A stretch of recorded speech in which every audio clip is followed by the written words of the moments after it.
prochaine intervenante est une dame, c'est Rim Matloufi. Elle est journaliste depuis 23 ans pour de nombreux médias français et européens, notamment TV5 Monde et Arte. Elle a été envoyée pour couvrir la révolution tunisienne en 2011 et depuis, elle n'est pas revenue de Tunisie. C'est une journaliste engagée, ce qui se fait de plus en plus rare aujourd'hui. On a la chance d'en avoir deux aujourd'hui. Rim est également présidente de l'Association tunisienne de permaculture. Et elle travaille notamment sur les problématiques liées à la permaculture, à l'agriculture biologique et à l'autosuffisance alimentaire. Pour ceux qui ne savent pas exactement ce qu'est la permaculture, j'ai trouvé une citation d'un historien américain. « La permaculture, c'est la révolution déguisée en jardinage ». Je vous laisse avec Rim. Merci. Bonjour. Alors, je déteste cette photo avec le chapeau de paille. Ça fait très... j'ai pas de chapeau de paille tous les jours. Et la permaculture, je vais aussi vous l'expliquer parce qu'en fait, c'est du bon sens. Alors, le thème que j'ai choisi, c'est le retour à la terre, une solution pour un redéveloppement humain. Est-ce que c'est possible aujourd'hui en Tunisie ? Et puis surtout, on va partir du constat que vous connaissez déjà, qui n'est pas terrible. Et là, il y a quelques chiffres qui disent en fait que beaucoup de Tunisiens aujourd'hui sont en train de partir, soit du pays, soit des champs, de la campagne pour aller vers les villes. 1 million de personnes ont quitté la zone de l'intérieur, les campagnes, pour venir s'installer au Grand Tunis depuis 2011. C'est pas bon signe. Et puis en 2015, 24% de la population tunisienne vit au Grand Tunis. Le Grand Tunis, j'imagine que vous y allez de temps en temps. Et vous constaterez une ville qui grossit, qui est de plus en plus polluée, dans laquelle il est de plus en plus difficile de circuler. Et en été, en plus, les gens s'agglutinent tous, encore pas dans le Grand Tunis, mais encore dans des quartiers de Tunis, alors que le pays, la Tunisie, est absolument magnifique, d'est en ouest, du nord vers le sud. 58 000 jeunes essayent d'immigrer vers l'Europe dans des rafios, des embarcations de fortune. Certains sont morts en mer. Évidemment, aujourd'hui, les jeunes ont envie d'une seule chose, c'est de quitter le pays, alors que des terres sont délaissées, abandonnées dans toutes les régions du pays. Pourquoi quitter ces campagnes? Pourquoi quitter le pays? Alors, pour une vie meilleure. Pour gagner du bonheur, pour gagner plus d'argent, pour être heureux. Est-ce qu'il y a d'autres solutions pour être heureux chez soi, dans sa campagne, dans son pays, pas loin de sa famille? Et est-il possible de gagner sa vie? En permaculture, on dit que le problème est la solution. Même un terrain qui est un terrain sableux, rien ne poussait sur ce terrain en bas. En 4 mois, nous avons réussi à avoir, avec des déchets, avec des problèmes, une solution et un beau terreau sur lequel aujourd'hui des légumes poussent. La terre, c'est aussi l'or brun de la Tunisie. Et pour nous, à l'Association tunisienne de permaculture, on estime que le bonheur est dans le pré. Ce jeune homme a 27 ans, il vient d'acheter 17 hectares à Lansarine, c'est au-dessus de Tebourba, c'est la campagne, c'est la Pampa. C'est une colline que personne ne voulait exploiter. Il a acheté vraiment pas cher, alors qu'aujourd'hui, les prix en Tunisie sont en train de flamber. Pourquoi? Parce qu'on s'agglutine toujours autour des grandes villes et qu'on abandonne les terrains. Il a acheté ce terrain, 6 000 dinars l'hectare. Personne n'en voulait. Et il va gagner de l'argent avec ça. Ce jeune homme est un permaculteur. Alors en permaculture, on travaille aussi avec des ânes. Là, nous sommes en train de planter du blé ancien, du blé dur. Ça s'appelle Jneh al-Khotifa, les ailes des hirondelles. C'est un blé qui a pas mal disparu en Tunisie et qu'on a réussi à retrouver. Et c'est ça qu'on souhaite aujourd'hui, c'est retourner sur nos terres, pas pour devenir forcément des paysans uniquement à travailler avec des ânes, mais aussi pour regagner de la souveraineté alimentaire, regagner la confiance et l'amour de la terre, parce qu'en effet, le bonheur est aussi dans le pré et sur tout le territoire tunisien, pas uniquement dans les grandes villes et sur la côte. Alors la permaculture, rapidement, qu'est-ce que c'est? C'est le condensé d'agriculture et permanente. Permaculture, jardiner en permaculture, c'est utiliser toutes les ressources naturelles qui sont mises à votre disposition, c'est-à-dire tous les déchets, les branches des arbres qu'on jetterait ou qu'on brûlerait, tout ça, ça se broie et ça devient du compost. Et on favorise un écosystème ainsi autonome et pérenne. Et l'autonomie, pour nous, est très importante. On recycle tout, les déchets, on maintient les eaux de pluie, on dit qu'il n'y a plus d'eau en Tunisie. Et avec la permaculture, on a des techniques pour maintenir les eaux de pluie, récupérer les eaux de pluie pour que ça reste dans le sol et pour ne pas avoir besoin aussi d'arroser tout le temps. On utilise des énergies solaires, on couvre systématiquement les sols, c'est aussi ça qui empêche l'évaporation des eaux. Nous faisons des cultures en butte, en carré, en lasagne, dans des villes aussi, sur des plus grands terrains. Les fondements de la permaculture sont expliqués simplement avec une mise en pratique immédiate. C'est du bon sens, la permaculture. Qu'est-ce que c'est aussi? C'est un concept. En fait, c'est Bill Mollison et David Holmgren qui ont basé ces bases de la permaculture dans les années 70. Ces deux Australiens sont partis faire une tournée dans le monde et puis ils se sont inspirés de ce que faisaient les ancêtres, les anciens, puisque finalement, c'est eux qui avaient les bonnes pratiques, qu'on a oubliées. Donc, ils les ont condensés dans 2 tomes, tome 1, tome 2 de la permaculture. Et ces 2 tomes, aujourd'hui, sont enseignés dans le monde entier sous forme de PDC, de Permaculture Design Course. C'est une certification reconnue à l'international qui permet à des gens soit ensuite de former, soit de gagner des connaissances pour pratiquer la permaculture sur leur propre terrain. La permaculture regroupe l'agriculture, évidemment, mais ça n'est pas qu'une technique agricole, l'habitation, la manière de se nourrir, de se vêtir, de se soigner et de vivre avec les autres. Et 3 principes importants de la permaculture, c'est prendre soin de la terre. Et ça, parce qu'on n'utilise aucun intrant chimique, on travaille avec des semences anciennes, on travaille avec des pesticides naturels. Prendre soin des autres, parce que dans ce concept, l'homme est très important, il est quand même au centre de la terre, et partager équitablement. Ça, c'est le concept de la permaculture. C'est du bon sens. On ne travaille pas beaucoup le sol en réalité, le sol n'est jamais nu. On chasse le gaspillage, tout est recyclé et aujourd'hui la Tunisie est aussi croule sous ses déchets.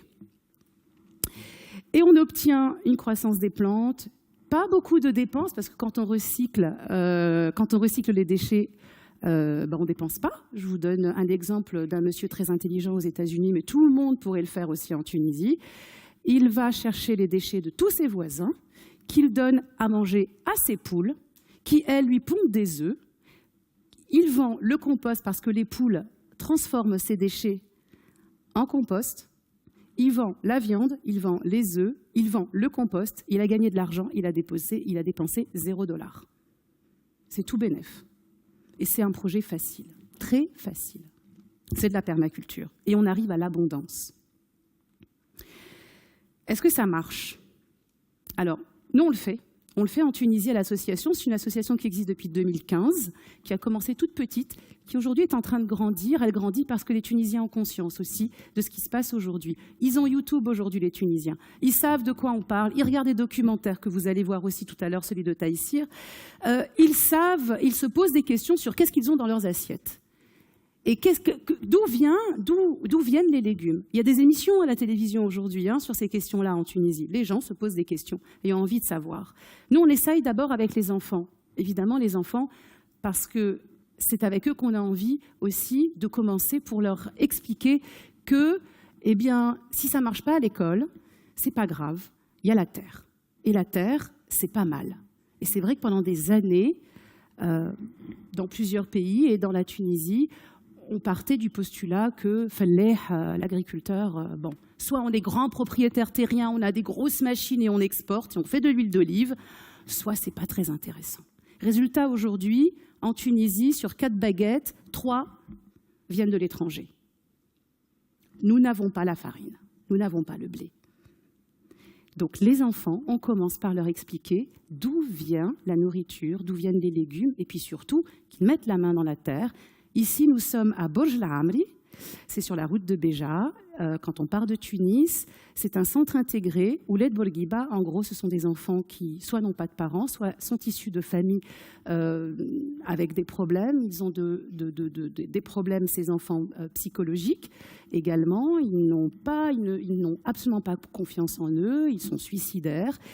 Et le directeur a moins d'1 euro par jour pour nourrir un enfant matin, midi, soir. Avec les prix qui augmentent et l'inflation qui est de 7%, c'est de plus en plus compliqué. Et puis, comme vous le savez, sans doute, surtout beaucoup d'administrations tunisiennes, les écoles, les lycées, les centres intégrés, il y a du terrain qui sert à rien. Et on a trouvé dans ce centre un terrain énorme qui sert à rien. Donc on s'est dit, on va planter. On va planter, on a commencé par planter évidemment des arbres, une 50aine d'oliviers, des arbres fruitiers, et puis on a redonné de la vie à la terre. Et on a fait participer les enfants et les éducateurs, parce qu'il est extrêmement important que on ne vient pas pour faire quelque chose et puis regardez, on a fait pour vous. Non, il faut qu'ils se sentent concernés par la chose. C'est aussi ça la citoyenneté. C'est ne pas attendre que ça vienne des autres, le faire soi-même. Et c'est ce que ces enfants font. La psychologue du centre est vraiment contente parce qu'il y a même 3 enfants qui le disent régulièrement, ils veulent devenir fellah. Ça ne marche pas à l'école, ça leur a donné des envies de métier, autre chose. Et pourquoi pas, on a besoin aujourd'hui.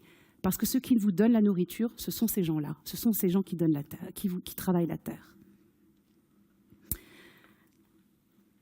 Et en prenant soin de la terre, puisque là on reconstitue un sol, on prend soin des autres, on les écoute, on parle avec eux, ils ont confiance en eux de plus en plus. Et puis quand ils ont planté une graine et qu'ils mangent le résultat, ils sont fiers.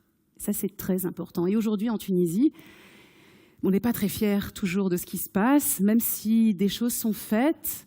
Il faut absolument apporter du positif dans l'esprit de chacun d'entre nous. Ils ont une satisfaction. Ce jeune à gauche c'est un jeune qui a énormément de problèmes psychologiques. Il a passé toute sa soirée, quand on a installé ce poulailler, lors d'un atelier, on a invité des gens de l'extérieur à venir participer aussi, à nous aider à monter un poulailler, parce qu'on ne pouvait pas faire ça tout seul. Et on a eu des bénévoles qui sont venus de partout avec leur tenue de travail, avec leur marteau. Ils sont venus et les enfants étaient là aussi pour les aider. Là, on a aussi une photo où on voit ces hommes qui sont en train d'installer un poulailler et des enfants qui travaillent avec eux. Eh bien, ce jeune-là, à gauche, a passé toute sa soirée à regarder les poules. Juste ça, juste à regarder les poules. Il ne voulait pas quitter. Et le lendemain matin, évidemment, ça a été le premier à aller leur donner à manger. Et aujourd'hui, il mange les œufs de la poule. C'est tout bête, mais il s'est passé quelque chose dans sa tête. Après, il n'y a que lui qui sait exactement ce qu'il a ressenti et où il en est aujourd'hui. Mais c'est tout bête d'apporter des poules sur un terrain et de faire participer des enfants. Mais c'est au moins une satisfaction qu'ils peuvent avoir. Et faire grandir des satisfactions, c'est ça aussi de la permaculture. On les considère comme égaux, puisqu'on a organisé le jour de cet atelier un repas, on a déjeuné quand même, et puis on a déjeuné tous ensemble. Le directeur m'a dit, mais on n'a pas d'assiette pour tous nos invités. On n'a pas des assiettes en porcelaine.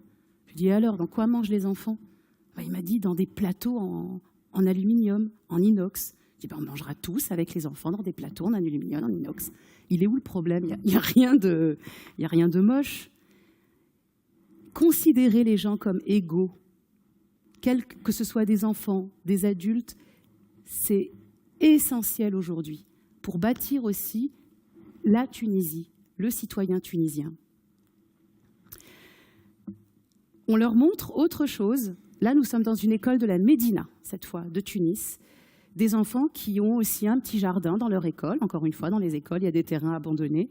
Et on va dans le jardin de l'école et on plante. Et là, on leur a simplement demandé de dessiner de ce qu'ils avaient, c'était un des ateliers, de dessiner ce qu'ils avaient envie de planter. Et il y en a qui ont dessiné, puis il y en a qui nous les ont écrits parce qu'ils avaient envie de montrer leur écriture. Apporter l'agriculture dans les villes, ces enfants-là n'ont pas accès à la campagne. Ils sont dans la ville, dans la Médina, ils sortent assez peu du centre-ville de Tunis. on propose autre chose à ces futurs adultes, on élargit leur champ des possibles. Ils ne voient plus l'école ou l'avenir uniquement par « c'est très bien, il faut des ingénieurs, c'est très bien, il faut des polytechniciens, il faut des médecins, il faut des avocats », mais il y a aussi autre chose. Et pour les adultes, est-ce que ça marche? Les enfants, on va dire c'est facile. Et les grands? Les grands, eh ben, ça marche très bien. Ça, c'est la fête des semences paysannes qu'on organise depuis 4 ans. Cette année, 800 personnes sont venues au KEF. Quand on a annoncé qu'on allait faire la fête des semences paysannes au KEF, qui avait lieu jusqu'à présent à Chott Mariam, à côté de Sousse, on m'a dit « personne ne viendra. Vous n'aurez personne. » 800 personnes. Certains sont venus de France, ont pris des billets d'avion, des Airbnb au KEF, pour venir assister à la fête des semences, aux ateliers qu'on a organisés pendant la fête des semences pour rencontrer les agriculteurs. Qu'est-ce que c'est la fête des semences? C'est une rencontre d'agriculteurs semenciers qui détiennent leurs propres semences paysannes, qu'on ne trouve plus aujourd'hui en Tunisie, comme dans d'autres pays du monde, et que, comme on ne les a pas trouvés, parce qu'une fois qu'on a rendu un sol fertile avec des déchets, qu'est-ce qu'on plante dedans? On va planter des graines hybrides qu'on va aller acheter chez Monsanto, chez les grandes filiales. On n'a pas trouvé de graines paysannes. Et là, on s'est dit, il va falloir les chercher. Donc, on a lancé la caravane des semences paysannes. On est parti les week-ends avec ma voiture. Quelques bénévoles, allez, on va chercher des graines parce qu'on a besoin d'avoir quelques graines, des tomates. On mange la tomate en Tunisie. Toutes les tomates que nous mangeons sont hybrides. Aucune est de la semence paysanne. On a trouvé 2 tomates, on est super contents. Il y en a une qui vient du XVIe siècle, qui vient des Mauresques. Elle a poussé le long de la Medjerda. On n'a pas trouvé son nom, alors on l'a appelée la côtelée de la Medjerda, tout simplement. On l'a distribuée cette année à 30 personnes. Et c'est une personne, cet homme-là, qui a trouvé cette tomate chez l'oncle de son ami, qui l'a transportée en louage. Elle est arrivée toute fanée. Il a réussi à la faire vivre et il a distribué des graines à 30 personnes. Cette tomate a été arrosée 4 fois. On est dans un pays sec, 4 fois tout l'été. Et elle est magnifique. Et la fête des semences paysannes, c'est ça. Et c'est pour ça que les gens viennent. Ils viennent pour rencontrer des agriculteurs, pour rencontrer des gens qui parlent de la terre, pour acheter des semences, pour échanger des semences, pour entendre des conférences comme celle-ci, pour regarder des films comme celui de Taïsir. Et cette année, ce sera début octobre, je vous invite à venir à Gabès, dans l'Oasis. Et encore une fois, on me dit « personne viendra, c'est beaucoup trop loin ». Mais c'est trop loin de quoi? C'est trop loin de la capitale. C'est pas très loin de Sfax, c'est à 1 heure. Maintenant, il y a l'autoroute qui arrive, direct. C'est pas très loin de Monastir. Et je suis sûre que les gens viendront. Je pourrais vous donner des nouvelles si vous voulez, pour vous expliquer, pour vous raconter si les gens sont venus ou pas. Et la souveraineté alimentaire, c'est ça aussi. C'est retrouver nos graines à planter. Retrouver, ne plus avoir à acheter du blé de l'étranger. Nous avons organisé la fête des semences paysannes au KEF aussi, parce que depuis 2 ans, les agriculteurs du KEF n'ont plus de blé, ne trouvent plus de blé à planter. Le KEF est une région de grande culture. Le blé Kérim, ils n'en ont pas trouvé. Cette année, le ministère de l'Agriculture a annoncé qu'il donnait gratuitement un nouveau blé qu'il a appelé semence paysanne, qui n'est pas une semence paysanne, mais ça ne fait rien. Il va donner un nouveau blé. Et nous, ce qu'on a essayé de faire, c'est distribuer du blé paysan que nous avons trouvé chez quelques vieux agriculteurs.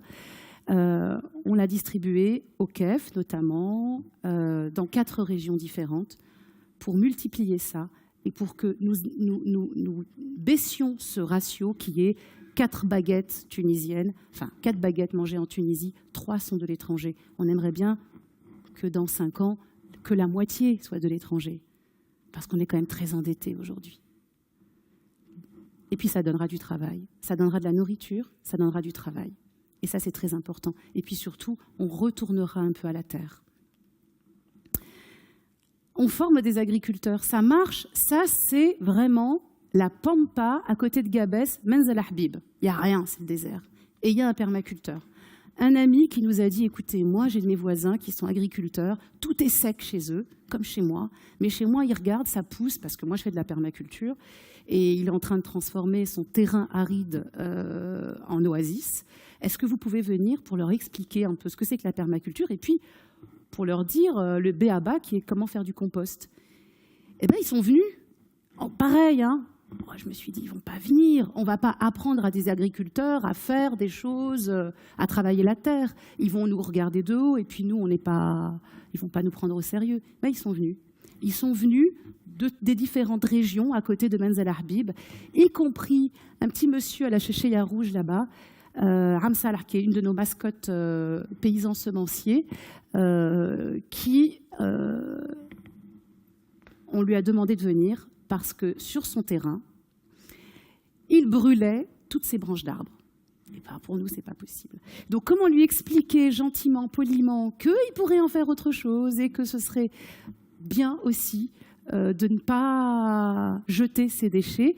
Il est venu, il est convaincu et aujourd'hui, il fait son compost. Et c'est je ne sais même pas l'âge qu'il a. Je ne veux pas le savoir, ça ne m'intéresse pas. Ce qui m'intéresse, c'est qu'ils ne sont pas réticents. Les enfants prennent, les plus âgés prennent parce qu'ils sont intéressés aujourd'hui et qu'ils ont pris conscience qu'il y avait quelque chose à changer aujourd'hui dans le pays. Et les vieux prennent parce qu'ils se disent peut-être que je ne fais pas tout bien et peut-être qu'il y a d'autres choses que j'ai loupées. Et c'est vrai, mon père, il faisait ça. Et le père de mon père faisait ça, mais moi, j'ai oublié. C'est ça aujourd'hui, c'est qu'on a oublié des choses qui sont du bon sens, que faisaient nos ancêtres avant. Ça, c'est Sfax.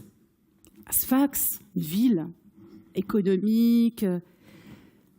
On a organisé aussi un atelier compost et pareil, le monde est venu.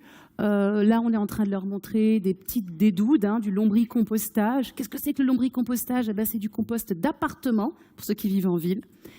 Et ça marche aussi. Les gens viennent, nous demandent, nous envoient des emails régulièrement parce qu'il y a un enjeu aujourd'hui. C'est vraiment de conserver nos terres, de retourner à la terre, de quitter la ville pour pouvoir travailler proprement cette terre, ces terres qui sont aujourd'hui abandonnées, qui sont asséchées et qui peuvent aussi être des moyens de revenus. On peut très très bien gagner sa vie et on peut manger. Donc à l'association, nous sommes sans doute très ambitieux, on aimerait créer des AMAP, des regroupements d'agriculteurs, des marchés paysans dans plusieurs gouvernorats. Et on a des agriculteurs qui nous suivent, on a des agriculteurs qui ont envie de changer parce que finalement, ils savent très bien que s'ils continuent comme ça, ils ne s'en sortiront pas. Aujourd'hui, les agriculteurs ne s'en sortent plus. Ils sont endettés. Quand ils ne le sont pas, ils abandonnent leurs terres. Les enfants quittent la région. Nous, ça, on l'a vu parce qu'on a fait le tour vraiment de la Tunisie. Et quand on voyait le vieillissement des agriculteurs, et c'est réel, on peut avoir peur. Parce que les terres sont vendues et donc morcelées aussi pour construire des villas. Et certainement pas pour manger. Qu'est-ce qu'on va manger demain ? Combien de temps on va encore importer de la nourriture ? Vous savez qu'on importe du lait en Tunisie aujourd'hui ? On importe du lait. On n'a plus de beurre. Pas me dire qu'il n'y a pas de vache en Tunisie.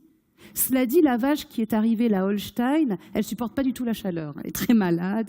Donc les paysans tunisiens qui ont abandonné la vieille vache tunisienne qui était sympa, qui ne donnait pas beaucoup de lait, mais qui quand même en donnait et qui ne les obligeait pas à dépenser de l'argent, elle a disparu au profit de la Holstein. Et aujourd'hui, nous n'avons plus de beurre, pour plein de raisons aussi.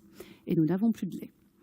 Pendant combien de temps on va continuer à importer alors que déjà nous sommes endettés ? Pendant combien de temps on va regarder notre richesse s'évanouir comme ça alors qu'on pourrait la transformer en or ? Et ce qui est merveilleux, c'est qu'il y a des jeunes conscients qui ont envie. Le 3 février, on organise une formation à Tunis, on en organise régulièrement. Et là, j'ai posté l'événement hier, j'ai déjà 60 personnes qui se sont inscrites. La formation, c'est le 3 février. Si ça continue comme ça, je pense pas qu'on va pouvoir accepter tout le monde. Au début, quand on a commencé, on était 5. 5 personnes sont venues à la formation. Aujourd'hui, on croule sous la demande parce qu'il y a une conscience. Et nous sommes convaincus qu'aujourd'hui, le travail de la terre n'est pas un travail à dévaloriser, est un travail honnête qui va nous nourrir et on a besoin d'être nourris. D'ailleurs, il y en a qui nous entendent, c'est le ministère de l'Agriculture, parce qu'il nous a demandé de former ces ingénieurs agronomes. C'est merveilleux, dans toutes les régions. on va créer, nous sommes en train de négocier un accord de partenariat avec le ministère de l'Agriculture et nous allons former des ingénieurs agronomes qui détiennent le savoir de la terre, de l'agriculture, de l'agronomie en tout cas. Et nous allons créer sur 5 régions des parcelles pédagogiques pour que les agriculteurs des régions, quand ils viendront dans ces centres de vulgarisation, l'agriculture, peuvent voir la différence entre ce qu'ils font chez eux et puis ce qu'il est possible de faire pour pas grand-chose, pas beaucoup d'argent. Parce que sinon, vous voyez cette femme qui travaille des semences à la main dans un hangar, elle trie des semences. Il n'y a pas de jeunes pour reprendre derrière elle. Si demain elle disparaît, il n'y a pas de jeunes pour reprendre derrière elle. Ce qu'on souhaite et ce qu'on essaye de faire, et pour l'instant ça marche, on verra jusqu'à quand, c'est qu'il y a des jeunes, femmes aussi, qui sont en train de se dire « pourquoi pas ? C'est un métier noble. Ça ne marche pas à l'école, on va faire ça. Parce que j'ai les terres de mes parents, j'ai les terres de mon mari, j'ai les terres de mon frère, et je vais le faire. » Qui triera les graines si aujourd'hui on les laisse tomber? Qui plantera et qui donnera la vie? Voilà. On essaye de faire de la Tunisie un pays vert avec un or brun pour donner envie d'y rester et de se sentir bien. Il faut rester en Tunisie parce que le potentiel est là et le potentiel, c'est aussi la terre. On sème la graine de la réussite partout. On essaye en tout cas. Merci.